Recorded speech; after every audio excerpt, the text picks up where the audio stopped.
रवि लामिछानेलाई सपनामा देखे हो। राष्ट्रिय स्वतन्त्र पार्टीका सभापति तथा पूर्व गृहमन्त्री रवि लामिछानेको बारेमा सपना देखे भन्दै एक व्यक्तिले रवि लामिछानेको बारेमा देखेका सपनाहरू यसरी सुनाए। हेरौं पहिले यो भिडियोलाई। रवि लामिछानेलाई आज मैले सपनामा देखेँ। उनी मेरो घरमा एउटा बेसारा जस्तो देखिएका थिए।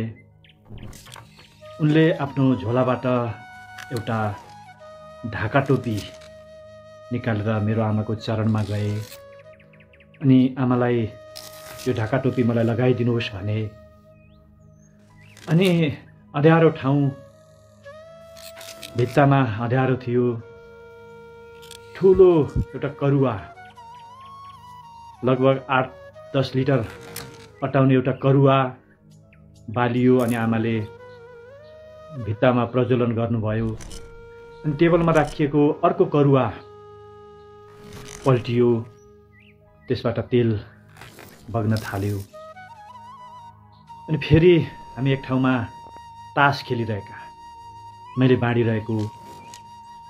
अनि बाँड्दै एउटालाई 53 पत्ती भएको अनि मलाई 51 पत्ती भएको अनि रविलाई 52 पत्ती एकदमै राम्रो परेको। अनि फेरि मैले त्यो 53 पत्तीबाट गनेर झुक्काएर 52 पत्ती बनाइदिएँ। एक पत्ती मेरोमा राखेर सबै ठिक छ भने। यस्तै सपना देखेँ। अनि रविले मेरो डकुमेन्ट पनि हेर्नुभयो। त्यसमा कोही कस्तो कस्तो डकुमेन्ट अनि त्यहाँ गलत भएको कारणले केही सच्याइदिनु पनि भयो। यो तपाईको गलत छ, यसलाई सच्याउनु होला। यो सपना कस्तो हो, यो सपनाको अर्थ मैले जान्न सकिनँ।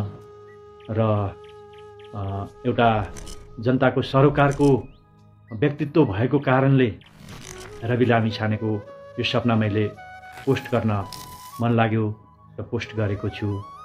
धन्यवाद। दर्शकबिन, सहकारी ठगीको आरोपमा पक्राउ परी नक्खु कारागारमा रहेका राष्ट्रिय स्वतन्त्र पार्टीका सभापति तथा पूर्व गृहमन्त्री रवि लामिछानेको बारेमा देखेका सपनाहरू यी व्यक्तिले जस्ताको तस्तै सुनाएका छन्। विशेष गरी यी व्यक्तिले रवि लामिछानेसँग सपनामा तास खेलिरहेको र जुन खेलमा रवि लामिछानेको लागि एकदमै राम्रो अङ्कहरू प्राप्त भइरहेको र रवि लामिछानेले यी व्यक्तिको कुनै कागज पत्रहरू पनि चेक जाँच गरिरहेको बताएका छन् यी व्यक्तिले। विशेष गरी अहिले राष्ट्रिय स्वतन्त्र पार्टीका सभापति तथा पूर्व गृहमन्त्री रवि लामिछानेलाई नक्खु कारागारबाट रिहा गरी उनलाई यो देशको प्रधानमन्त्री मन्त्री बनाउनु पर्छ भन्दै आम नेपाली जनताहरूले माग गरिरहेका छन्। तर राष्ट्रिय स्वतन्त्र पार्टीका सभापति तथा पूर्व गृहमन्त्री रवि लामिछाने कुनै पनि सहकारी ठगीको आरोपमा आबद्ध नभएको प्रमाणहरू बाहिरिँदा समेत अहिलेसम्म यो अन्तरिम सरकारले रवि लामिछानेलाई रिहा गर्न सकेका छैनन्। हुन त रवि लामिछानेलाई यो अन्तरिम सरकारले रिहा गर्नु त के, उनलाई अझै फसाउनका लागि, अझै जेलभित्रै राख्नका लागि